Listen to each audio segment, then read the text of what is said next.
सबसे पहले तो आप सबको भी बधाई देना चाहूँगी। सेवा, सुरक्षा, सुशासन की नीति के केंद्र सरकार के 10 वर्ष और प्रदेश सरकार के 8 वर्ष पूरे हुए प्रेस वार्ता का आयोजन किया गया है। और वर्तमान में जो प्रधानमंत्री मोदी जी के नेतृत्व में प्रदेश के हमारे मुखिया हैं आदरणीय योगी आदित्यनाथ जी, पूरे प्रदेश की तस्वीर को, इसकी दिशा को और इसकी दशा को, और बाहर के व्यक्तियों को जो उत्तर प्रदेश के बारे में जिनका जैसा सोचना था, जो नज़रिया था, उस नज़रिए को बदलने का काम आदरणीय योगी आदित्यनाथ जी ने किया है। और इस उत्तर प्रदेश के साथ साथ इस बदहाल बुंदेलखंड को कैसे यहाँ का विकास हो सके, कैसे यहाँ के लोगों को यहाँ पर रह कर के रोजगार मिल सके, कैसे यहाँ के बच्चों की शिक्षा को, कैसे यहाँ के लोगों को जो जन कल्याणकारी योजनाएं हैं उनको लाभान्वित कर सकें, चाहे वो स्वास्थ्य की हो, शिक्षा की हो, सुरक्षा की हो, महिला शक्ति की हम बात करें, महिला सुरक्षा की हम बात करें, हर एक पहलू पर, चाहे ग्रामीण जीवन की बात कर लें, चाहे हम शहरी जीवन की बात कर लें,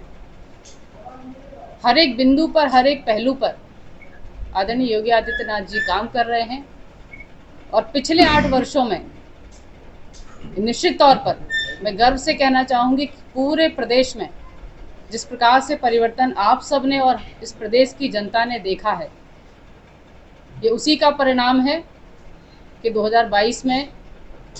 और अभी जो लोकसभा के चुनाव हुए 2024 में लगातार बहुत सारी बातों को फैलाया गया, सबके बीच में रखा गया, लेकिन जनता समझ चुकी है इस देश की और इस प्रदेश की कि क्या सही है और क्या गलत है, कौन सरकार उनके भले के लिए कर रही है, कौन सरकार सिर्फ चर्चा कर रही है। और वो परिणाम हम सब ने देखा है 22 में भी और 24 में भी। भारतीय जनता पार्टी को बहुमत की सरकार में ला करके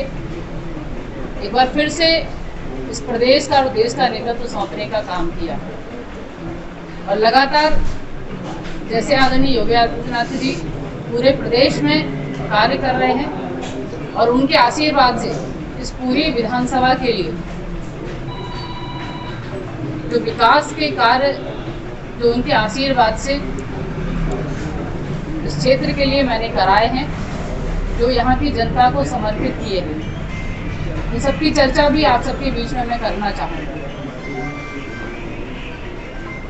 जो 8 साल की हमारी उपलब्धियां हैं, इन 8 सालों में यहाँ के बच्चों की शिक्षा को लेकर के बेसिक पर तो काम सरकार कर रही है, हम लोग भी कैसे वहाँ के बच्चे अच्छे से पढ़ सकें, कैसे उनको ये अनुभव ना हो कि हम एक सरकारी स्कूल के बच्चे हैं, उनको प्राइवेट की तरह शिक्षा वहाँ पर दी जा रही है, वहाँ के तौर तरीके उसी तरह से उन सबको भी सिखाए जा रहे हैं। उसी के साथ साथ जो हायर एजुकेशन है हमारी, उसको लेकर के यहाँ पर एक राजकीय डिग्री कॉलेज का भी निर्माण अभी चल रहा है। थोड़ा सा व्यवधान अभी उसमें है, लेकिन कुछ ही महीनों में वो व्यवधान भी खत्म हो जाएगा और हो सकता है कि अगले जो वर्ष हमारा रहेगा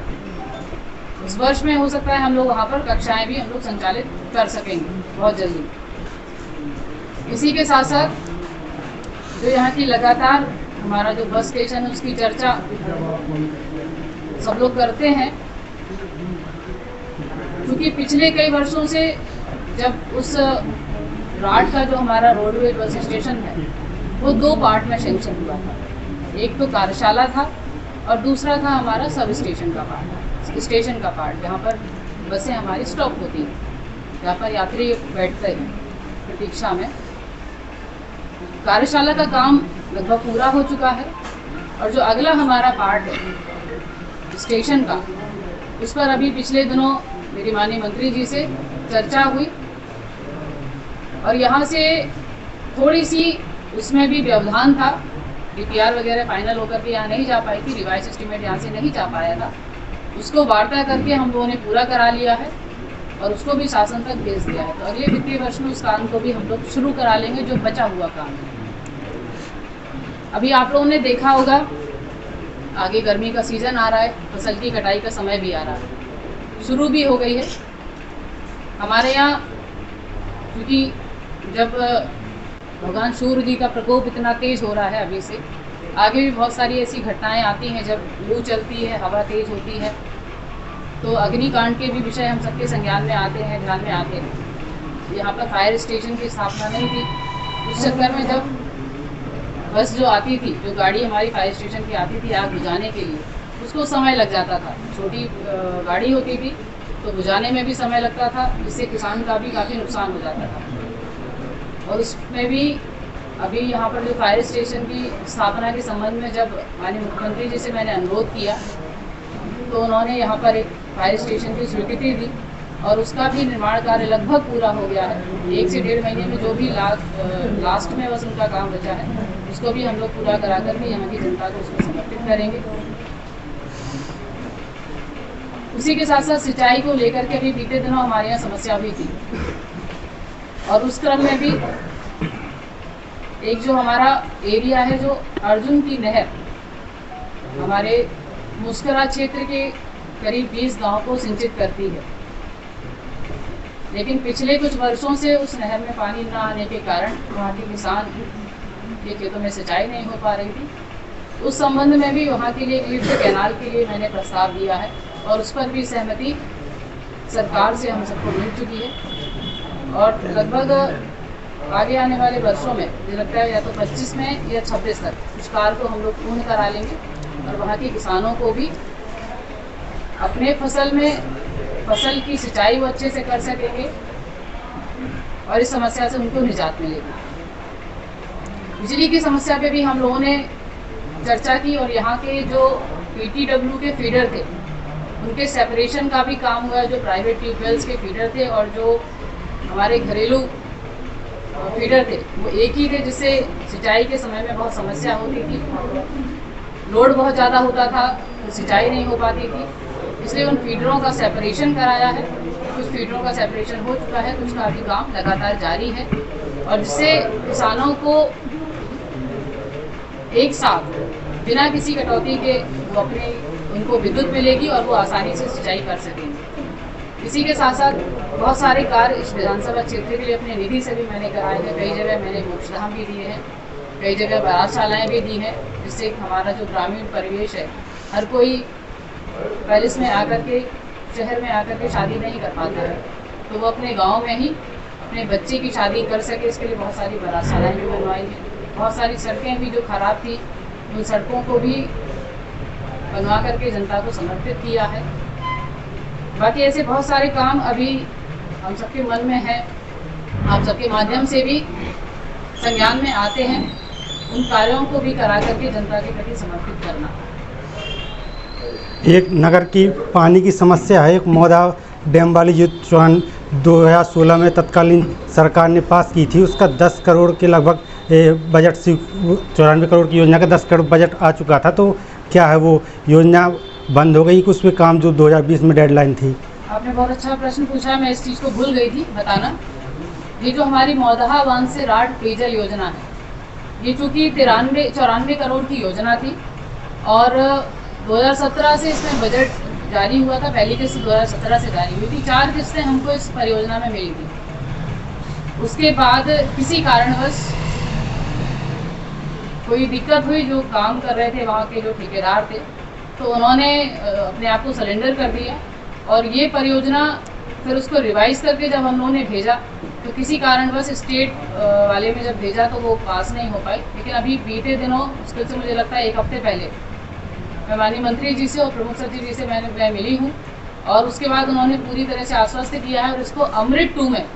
अमृत 2 में लेकर के करीब 157 करोड़ का ये बजट होगा। और पिछली बार क्योंकि जब ये परियोजना स्वीकृत हुई थी, तो 80% हम लोग कवरेज ले रहे थे इस राट नगर की, लेकिन अब हम लोगों ने पूरी 100% कवरेज लेकर के 157 करोड़ के बजट के साथ इसको शासन में लेके जाएंगे, और इस परियोजना को भी अगली बार से हम लोग इसको कंटिन्यू चालू रूप से चला देंगे। विधायक जी, सपा सुप्रीमो अखिलेश यादव इन 8 सालों को बदहाल साल कह रहे हैं, इसमें क्या कहना है? ये तो आप सब लोग भी देख रहे होंगे बहुत अच्छे से कि बदहाल है, कि उनके समय में बदहाली थी कि इस समय में बदहाली है, उस समय में बेबस था कि इस समय में बेबस है। ये हम लोग सिर्फ कहने वाला विषय नहीं है, हम सबके अनुभवों से भी हम सबको पता चलता है कि किस प्रकार से इस प्रदेश को आगे ले जाने के लिए,